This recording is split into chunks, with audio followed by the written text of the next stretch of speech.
Hey, let's cover the scientific notation for this portion as well. So scientific notation, the way you want to answer this always is to have a number in front of the decimal, at least just one number in front of your decimal. Everything else will, if there's numbers, will follow behind the decimal. All right. If you're looking at something like this, now we've seen something similar, and it's inequality notation, which we've done a couple videos ago.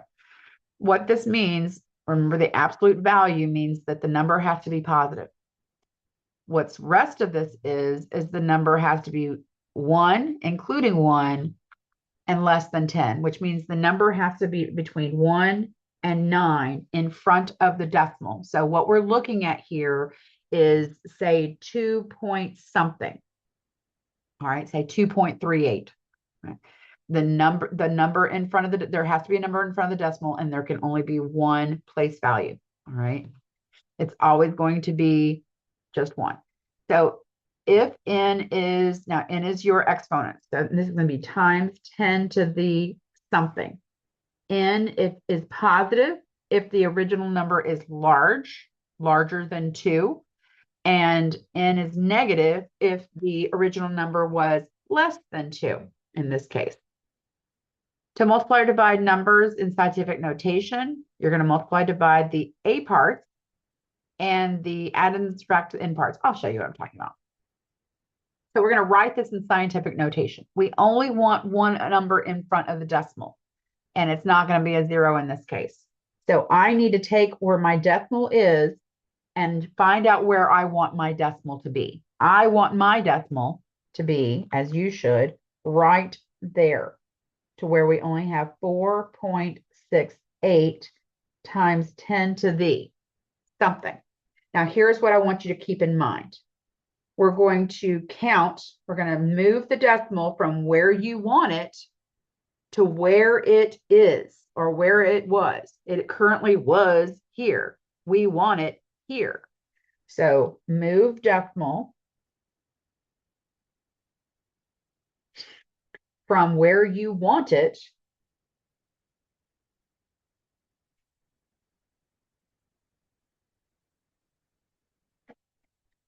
to where it was.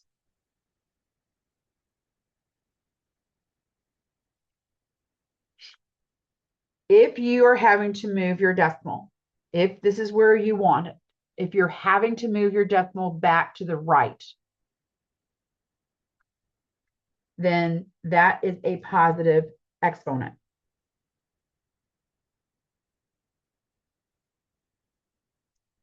Okay, I'll deal with the next one down here in a minute over here. Actually, I can come over here and do it. For this one, we're going to want our decimal to be right there. So I'm going to have to, and it's originally here, move it from where you want it to where it was. Well, that means I have to move it to the left. That means my exponent is going to be a negative exponent. So let's come over here and finish this one. I need to count how many spaces it is from where I want it to where it was. 1, 2, 3, 4, 5, 6, 7, 8. That is my exponent. I struggled with this so much in school, and it is not that hard. Had somebody explained it to me this way, it would make so much more sense. Okay. Let's go to the B. Pause the video and attempt B and see yourself. Just check yourself, and then come back and I'll finish up D. All right, I want the decimal to be here. I can only have one value, one number in front of the decimal. I do not need to represent zeros unless they're in between these other numbers. All right, so I'm going to have times 10 to the, from where my decimal, where I want it, to where it was, is 1, 2, 3, 4, 5, 6. I want my decimal to be right there. Times 10 to the, where I want it, to where it was. 1, 2, 3, 4, 5, 6, 7, 8, 9. All right. Now let's finish up this portion where we're going to have a negative exponent. I know that because from where I want it to where it was is going to be times 10 to the 1, 2, 3. I'm going backwards, so it's -4. Same thing for this one. I want it to be -7 times 10. So I want the decimal to be right there. And how many spaces am I having to go back? 1, 2, 3, 4, 5, 6 spaces. So -6. With this one, I want my decimal to be right there. So I need to go backwards 1, 2 times 10 to the -3 spaces. Write each in standard form. So instead of writing it as a scientific notation, we want to write it as the number that it is. Well, if it is 3.6 right here, and we're taking it 5 spaces that are positive, that means we're going to the right 5 spaces. We're going to make this sucker bigger. So 1, 2, 3, 4, 5. There it is. 3, 6, 0, 0, 0, 0. Yes, I added more zeros because I didn't know how many I needed. All right. Let's do the same thing to the next one. Negative. Oh, this one's going backwards though, so I need to throw in some zeros at the beginning. So my decimal is here, and I need to go backwards 4. 1, 2, 3, 4. So negative. Always put a 0 in front of your decimal just so that it's not as confusing to people when they're reading your number. If you just go -0.000, it's not as clean as -0.000187. Okay, this one's getting bigger. So -5.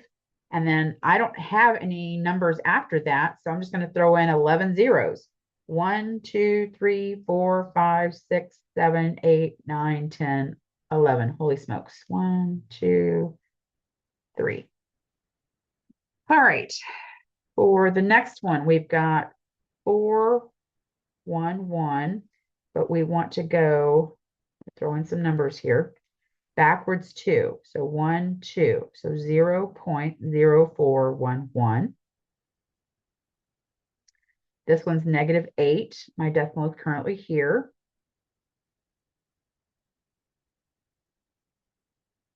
I don't know how many I need. So 1, 2, 3, 4, 5, 6, 7, 8.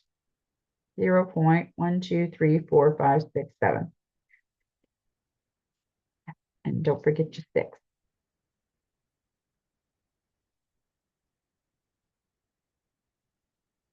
Okay. Simplify. Now, before I look at the scientific notation, I want to show you something. If we had 3n to the 5th times 2n to the -3, and we had to combine these, and we know how to do this now because we've been doing this a little bit. This would be 3 times 2, which is 6, and the what? When you're multiplying the bases, you add the exponents. So 5 minus 3 is 2. Same concept for down here. 3 times 2 is 6. And then we've got times 10, which is our n. 5 minus 3 is 2. Let's come down here and do the next one. These scientific notation's a different beast. Scientific notation, you can have negative exponents, as we've already seen. But when you're working a regular problem and we're not dealing with scientific notation, you can't have negative exponents. It's no bueno. The scientific notation piece is what you're going to need for your science classes. That's the only reason we're covering it here, is just to make sure you have the support you need for your science classes. So this will not carry on to the next class you take, unless you're taking problem solving. It will instead be utilized in any science class that you happen to take. Okay. So let's go down to B. 5 times 3 is 15. Times 10 to the 6 minus 8 is -2. Oh, no. Can't do that. I can't put a box around that. Can't put a ring on it. Why? Because this is not scientific notation. This is 15. It can only be one number in front of the decimal. My decimal is currently right there, and I don't want that. So here's how I found my methods for this because this was always so confusing to me. I don't want my decimal there. I want my decimal here. So here's what I want you to do. I want you to ignore, let's cover this guy up. I want you to ignore this piece and just look at going from 15, ooh, that's left, right, 15 to 1.5. What is this going to look like? 1.5 times 10 to the what? I move my decimal back once. So that means it's going to be times 10 to the 1, right? So 1.5 times 10 to the 1 would give me 15. So I'm going to write that times 10 to the 1. I'm going to bring down my 1.5 that I want times 10 to the negative 2 plus 1 is negative 1. That's your answer. To me, this makes so much more sense to do it this method as opposed to, oh, we're moving it to the left, so we're going to add 1. But what? You've lost me. But if you do it on an individual basis, how do I get from here to here? Well, I have to go 1.5 times 10 to the 1. Okay, so that has to be added to this one or multiplied. But when you multiply your bases, you add your exponents. So 1.5 times 10 to the negative 1 will give you 15 times 10 to the negative 2, which will give you the same number. It works. Trust me. Professional. Let's do this again. 4 times 7 is 28 times 10 to the, add your exponents because we're multiplying our bases. So we add our exponents. 5 plus 11 is 16. We don't want 28. So instead we want 2.8. Again, I'm going to ignore this piece. What do I need to do times 10 to the what to go from 28 to 2.8? 2.8 times 10 to the 1. So now I'm going to have 2.8 times 10 to the 16 plus 1 is 17. Let's come up here and do this next ones. Do not freak out because there's decimals. We're just going to divide them. 8.4 divided by 4. Whew, nope. 8.4 divided by 4 is 2.1 times 10 to the, just like we did with the bases being the same before. We want to bring this 2 up to the top. So we're going to subtract 2 from both. And that's going to become 9 minus 2, which is 7. That looks great. The next one is 1.206 divided by 6 is 0.201. Okay, times this. Okay, with this, we have to bring the numbers to the top, period. We cannot leave the numbers in the denominator. You will just have numbers in the numerator, and that's it.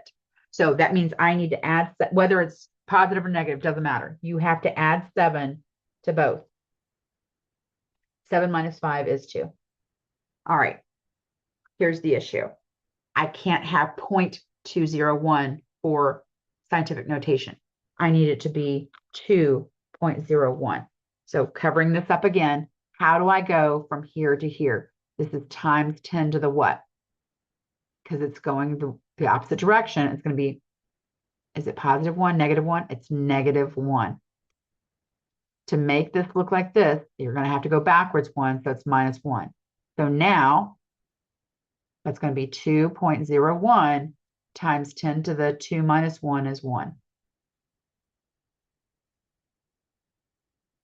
Okay. Last one. Remember, everything goes to the numerator. So I'm going to have to divide 4 divided by 8. And that's 0.5. I have to bring this 6. I don't care that it's positive the denominator. I have scientific notation. We've got to do this. So times 10 to the negative 3. This is not scientific notation until I move that 5 in front of the decimal. So how do I go and make this a 5.0 times 10 to the what? Well, that's going to be a what? A negative 1. All right. So now this becomes 5.0 times 10 to the negative 3 plus negative 1 is negative 4. The signs are the same, so you add and keep the sign. That's it. Let me know what questions you have. I'm happy to help.